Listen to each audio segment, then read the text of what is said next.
This is the Puck Junk Podcast.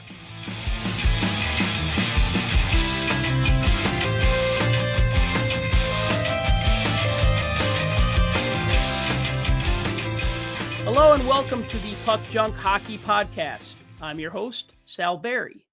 At the 2024 Fall Toronto Sport Card Expo, I interviewed former NHL goaltender Stephane Fiset. We talked about his career, from breaking into the league with the Quebec Nordiques to winning the Stanley Cup with the Colorado Avalanche to everything in between. I hope you enjoyed the interview. All right, hello everyone. Thank you for coming. My name is Sal Barry. Today I am glad to be joined by former NHL netminder Stephane Fiset. Stephane, thank you for meeting with us today. My pleasure. Now, hockey players are notoriously humble, so I need to tell you all about some of Stephane's career achievements. He played 11 seasons in the NHL from 1990 to 2001. He was a member of the Quebec Nordiques, Colorado Avalanche, and Los Angeles Kings. In 1990, he led the Team Canada World Junior team to a championship. They won gold. He was named the top goaltender. He also helped Canada win the World Championships in 1994, and he was a part of the Stanley Cup winning Colorado Avalanche in 1996. That's quite the career. Thank you. Won at almost every level.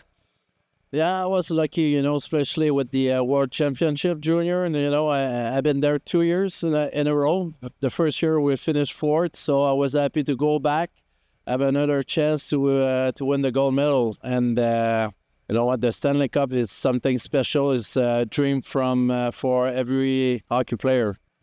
At what point as a young man did you think that you could make it to the NHL?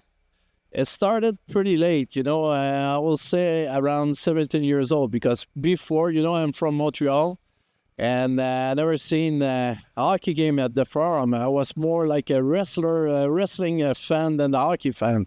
So when I was 17 years old, that's when my first year junior, I started to realize that maybe I had a chance to play in the NHL. Did you also wrestle? No, I was too skinny at that time. Now, every NHL player remembers their first game and their first win. Now, your first game and your first win were almost 2 years apart. Yeah, that's right. So what can you tell us about your first game? And then what can you tell us about your first win? You know what? I might be different than other hockey players, because I don't really remember the first game or my first one. I think my first one was against the Oilers, Hartford. So it was like a big score. The first game I played, I don't really remember. I know spent like almost 2 years before my first game and my first win with the Quebec Nordiques. Our team wasn't that good my first year in 89. That's the year we got only like 36 points. But I had a chance to play with Guy Lafleur in my first year. So that's what the most I remember is playing with Guy. Yeah, what do you remember about that, being a Montrealer and getting to play with somebody that you grew up watching and was such a legend? It was really special. He was like a great hockey player, but a great man too. He took care of the rookies. So I was a rookie that year, so he took care of me when we were going on the road. And, he was at the ring. I love to go to the ring pretty early before games, but he was there before me. He had already his skates on, like three and a half hours before the game. And between periods, he liked to smoke his little cigarettes too. So that was like something special about him. Yeah, absolutely. Now, who are some of your heroes growing up, maybe besides Guy? Well, just like I said, I didn't really watch hockey when I was young. I was more like playing outside, playing at the ring.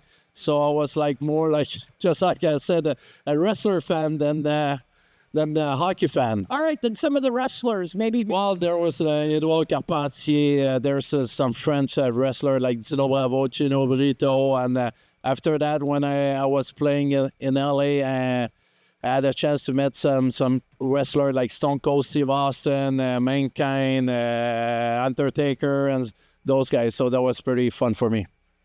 When you played for the Avalanche, and you were part of the team that won the Cup. Yep. You've started a lot of games that year, and then they traded for Patrick Roy, and then he played more of the games after that.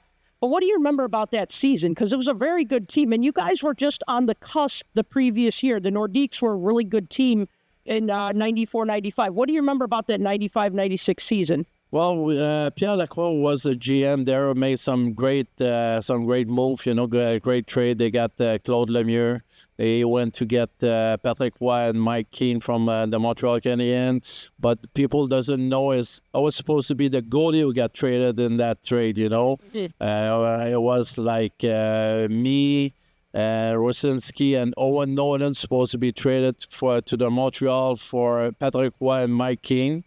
And that was Serge Chavard, the GM there in Montreal. But he got fired just before the deal was done. So after that, Richard came to be the GM for the Montreal Canadiens, and he wanted Jocelyn Thibault. So I wasn't traded to Montreal. So I had a chance to win that cup in Colorado with those players. And, it was like just a big family for us. There was the Quebec Nordiques who just moved to Colorado, and we had a chance to win the cup there. The only bad thing about it, we didn't have the chance to win that cup in Quebec for our fans in Quebec.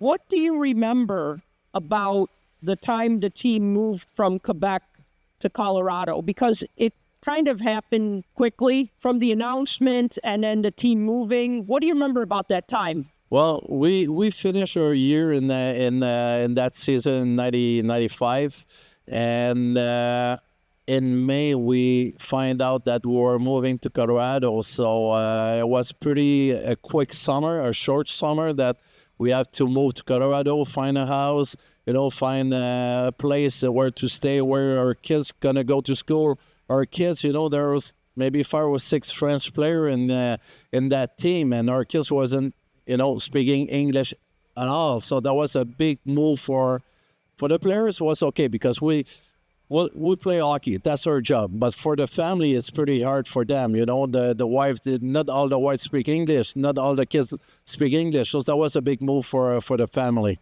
So I want to go back a little bit to your time on the World Junior Championship team, because that was a really stacked team. So many players made it to the NHL. What do you? I hope you're not going to ask me any names. No. We got bring a picture with the names. Yeah, no, we got Hockey DB for that. We can look up the names later. I mean, Eric Lindros was on that team, of course. Trevor Kidd was your backup.